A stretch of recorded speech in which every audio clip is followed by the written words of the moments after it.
Serangan gabungan Iran Qatar lumpuhkan markas besar IDF di Ashdod, Israel. Dunia dikejutkan oleh serangan militer gabungan yang dilancarkan oleh Iran dan Qatar terhadap markas besar pasukan pertahanan Israel, IDF. Di kota pelabuhan Ashdod, serangan ini menandai eskalasi paling dramatis dalam konflik Timur Tengah dalam waktu dekade terakhir, dengan dampak strategis dan politik yang sangat besar. Serangan terjadi pada Selasa pagi waktu setempat sekitar pukul 4.30 ketika sebagian besar personel IDF masih berada dalam markas. Menurut laporan dari Defense Update, serangan ini dilakukan secara terkoordinasi dari berbagai arah, menggunakan rudal balistik dan drone tempur teknologi tinggi. Iran meluncurkan rudal balistik jarak menengah dari wilayah barat daya. Qatar mengerahkan drone tempur bersenjata dari pangkalan udara rahasia di utara Doha.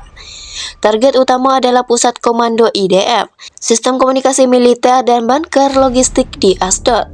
Ledakan besar mengguncang kawasan pelabuhan, dan api berkobar selama lebih dari 5 jam sebelum berhasil dipadamkan oleh unit pemadam kebakaran militer. Serangan ini menggunakan teknologi militer terbaru, termasuk rudal Shahab 4 buatan Iran dengan jangkauan 2.000 km. Serangan siber yang melumpuhkan sistem pertahanan udara Israel selama 17 menit, memungkinkan proyektil menembus pertahanan. Menurut analisis militer, serangan ini menunjukkan tingkat koordinasi dan posisi yang belum pernah terjadi sebelumnya dalam konflik regional. Iran dan Qatar menyatakan bahwa serangan ini adalah tindakan balasan atas serangan udara Israel ke fasilitas sipil dan militer di Gaza dan Doha pada minggu sebelumnya. Dalam pernyataan resmi, Presiden Iran Masoud Pezeshkian menyebut serangan sebagai respons sah terhadap agresi Zionis. Sementara itu, Emir Qatar Sheikh Mohammed bin Abdulrahman Al Thani menyatakan bahwa Israel telah melampaui batas kemanusiaan dan hukum internasional dan dunia Arab tidak akan diam. Korban jiwa, 38 tentara Israel tewas, termasuk 17 agen Mossad yang sedang melakukan briefing rahasia. Lebih dari 70 orang dirawat di rumah sakit militer Tel Aviv. Pusat komando IDF di Ashdod hancur total, dengan kerugian diperkirakan mencapai 1,2 miliar.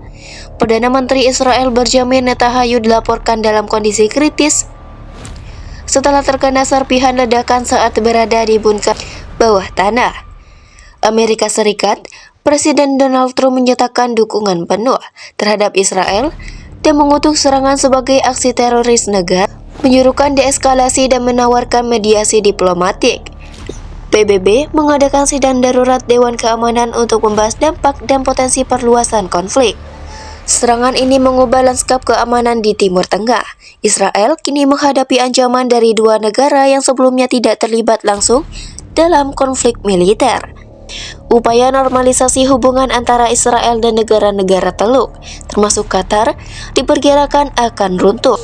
Analis menyebut bahwa ini bisa menjadi awal dari konflik regional terbuka, dengan potensi keterlibatan negara-negara seperti Arab Saudi, Turki, dan Mesir. Serangan gabungan Iran dan Qatar terhadap markas besar IDF di Ashdod bukan hanya aksi militer, tetapi juga simbol pergeseran kekuatan dan solidaritas baru di dunia Arab.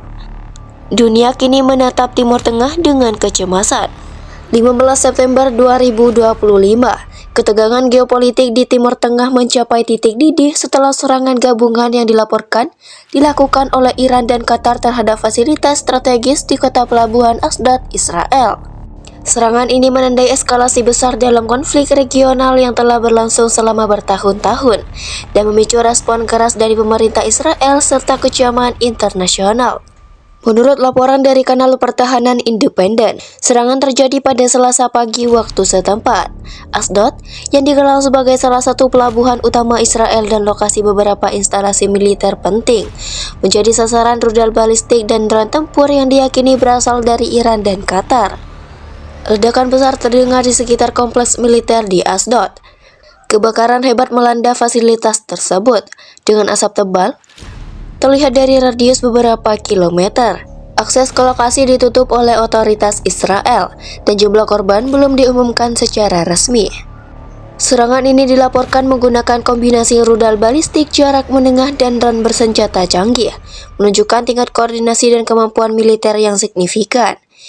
Beberapa analis menyebut bahwa sistem pertahanan udara Israel, termasuk Iron Dome, gagal mencegah sebagian besar proyektil.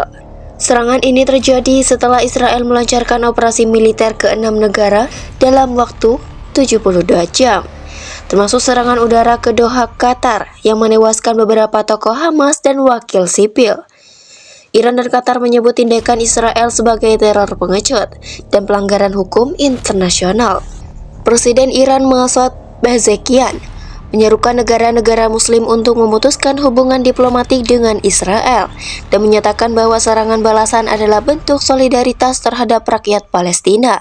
Sementara itu, Perdana Menteri Qatar Sheikh Mohammed bin Abdulrahman Al Thani mengecam standar ganda komunitas internasional dan menyerukan pertanggungjawaban atas kejahatan perang yang dilakukan Israel. Amerika Serikat melalui Presiden Donald Trump menyatakan keprihatinan atas eskalasi dan menyerukan gencatan senjata segera. China dan Rusia mengecam serangan Israel ke Qatar dan mendukung penyelidikan internasional.